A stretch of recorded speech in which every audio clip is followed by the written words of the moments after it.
Iran பயங்கர தாக்குதல், இலங்கை உள்ளிட்ட தெற்காசிய மாலுமிகள் நூற்றுக்கணக்கில் பலி. தமிழர் பகுதியொன்றில் போலீஸ் அதிகாரியின் மோசமான செயல். மட்டக்களப்பு கொலை பின்னணியில் அடுத்த அதிர்ச்சி, புதைத்து வைத்திருந்த மயக்க மருந்துகள் மீட்பு.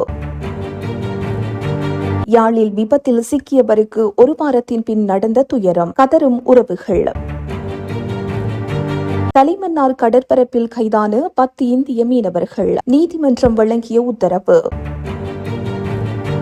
எரிபொருள் விநியோக போக்குவரத்தில் சிக்கல், சேவைகளை மட்டுப்படுத்த தீர்மானம்.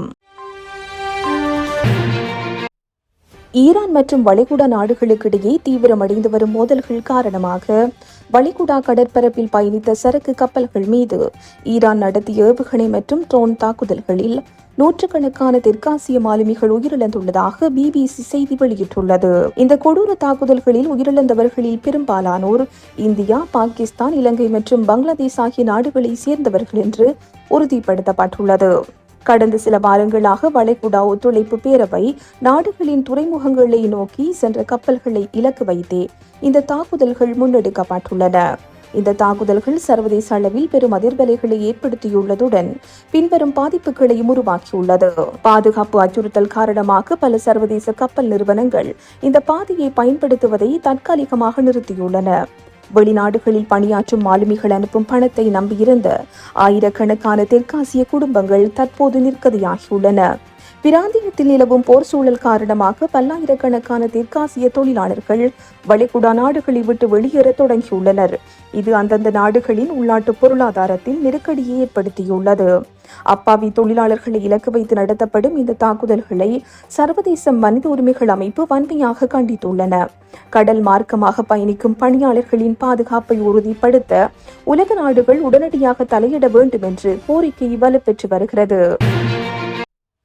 அக்கரைப்பற்று போலீஸ் நிலையத்தின் போக்குவரத்து பிரிவில் கடமையாற்றும் சார்ஜென்ட் ஒருவர் 4000 ரூபாய் பணத்தை லஞ்சமாக பெற்றபோது இன்று காலை கைது செய்யப்பட்டுள்ளார். அக்கரைப்பற்று பகுதியைச் சேர்ந்த வர்த்தகர் ஒருவர் லஞ்ச ஊழல் ஒழிப்பு ஆணைக்குழுவிற்கு வழங்கிய முறைப்பாட்டின் அடிப்படையிலேயே இந்த கைது நடவடிக்கை முன்னெடுக்கப்பட்டுள்ளது. முறைப்பாட்டாளர் ஓட்டி சென்ற மோட்டார் சைக்கிளில் இருந்து அவரது தாய் விழுந்து விபத்துக்குள்ளானது தொடர்பாக 119 அவசர இலக்கத்திற்கு முறைப்பாடு ஒன்று கிடைத்துள்ளதாக குறித்த போலீஸ் உத்தியோகத்தர் கூறியுள்ளார்.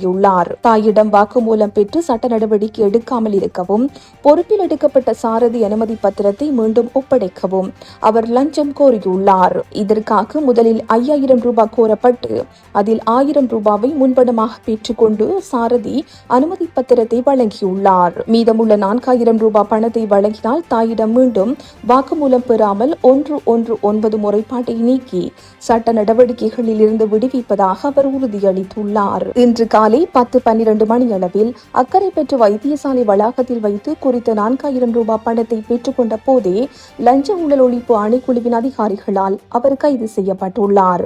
கைது செய்யப்பட்ட சந்தேக நபர் அக்கரைப்பற்று நீதவான் நீதிமன்றத்தில் ஆஜர்படுத்தப்பட உள்ளார்.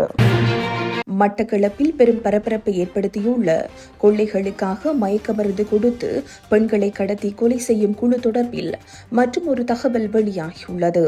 பெண்களின் தாலி உள்ளிட்ட தங்க ஆபரணங்களை கொள்ளையிட்ட பின்னர் அவர்களை கிணற்றில் வீசி எறிந்து கொலை செய்து வந்த குழுவுடன் தொடர்புபட்ட மற்றும் ஒரு சந்தேக நபரான 37 வயதுடைய முச்சக்கர வண்டி ஓட்டுநர் ஒருவர் நேற்று கைது செய்யப்பட்டுள்ளார். அத்துடன் மயக்க மருந்துக்கு பாவிக்கும் தெளிக்கருவியுடன் மருந்துகளும் மீட்கப்பட்டுள்ளதாக கிழக்கு மாகாண பாரிய குற்றத்தடுப்பு பிரிவு பொறுப்பதிகாரி தெரிவித்துள்ளார். முன்னதாக கடந்த 20ஆம் தேதி கொக்கட்டிச்சோலை நெல்லிக்காட்டு வயல் பிரதேசத்தில் பாழடைந்த கிணற்றிலிருந்து வவுனா தீவு கொத்தியாவல பிரதேசத்தைச் சேர்ந்த 26 வயது இளம் தாயொருவர் உயிருடன் மீட்கப்பட்டார். அவர் வழங்கிய தகவலின்படி அவரது 3 வயது சிறுமி வயல் பகுதியில் தனித்து விடப்பட்ட நிலையில் மீட்கப்பட்டார். அத்துடன் ஏற்கனவே காணாமல் போனதாக கருதப்பட்ட மற்றொரு பெண் ஒருவர் குறித்த கிணற்றிலிருந்தும் உடலமாக மீட்கப்பட்டார்.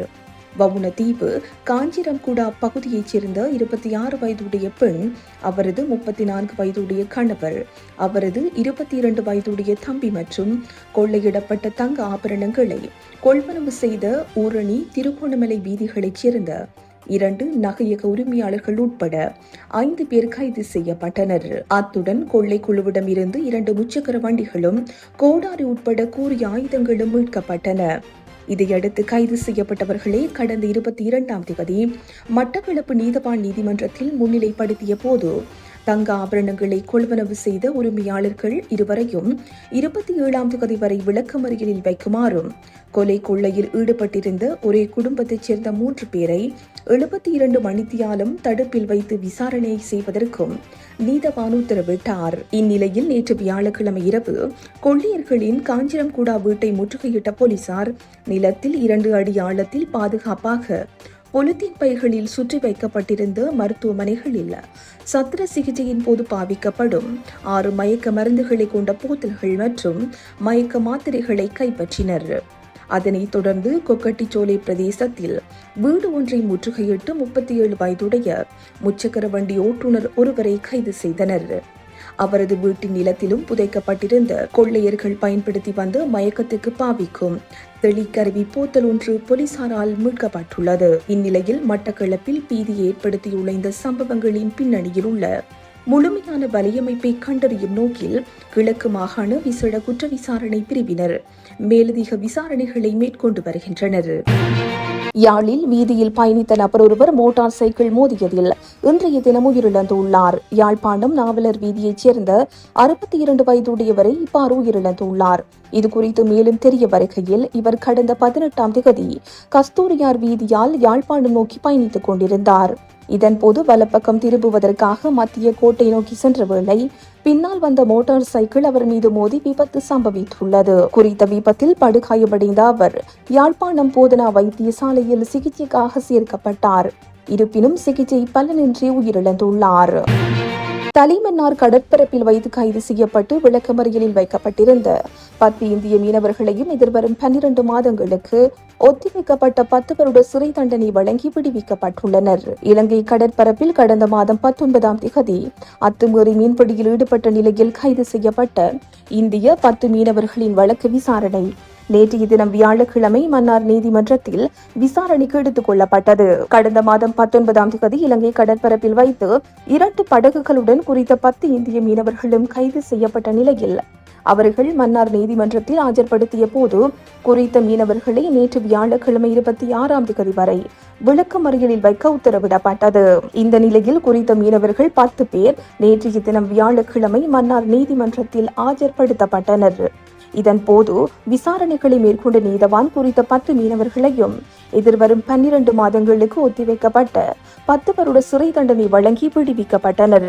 மன்னார் மாவட்ட மேலதிக நீதவான் முன்னிலையில் குறித்த வழக்கு விசாரணைக்காக எடுத்துக் கொள்ளப்பட்டது. மேலும் ஒவ்வொரு மீனவர்களுக்கும் 2,50,000 ரூபாய் அபராதம் விதிக்கப்பட்டதோடு வழக்கின் சான்று பொருட்களை அரசுடைமையாக்க நீதிமன்றம் உத்தரவிட்டது.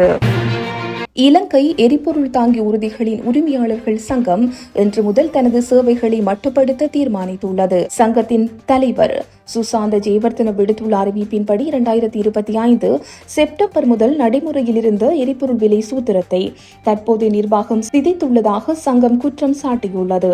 தங்களது கோரிக்கைகள் மற்றும் கவலைகள் குறித்து அதிகாரிகளிடம் பலமுறை முறையிட்டும் அதற்குரிய பதில் கிடைக்காததால் இந்த தொழிற்சங்க நடவடிக்கை எடுக்கப்பட்டுள்ளது. இதன்படி முழுமையான பணிப்புறக்கணிப்பாக இல்லாவிட்டாலும் மிக குறைந்த எண்ணிக்கையிலான வாகனங்கள் மட்டுமே எரிபொருள் கொண்டு செல்லும் பணியில் ஈடுபடும்.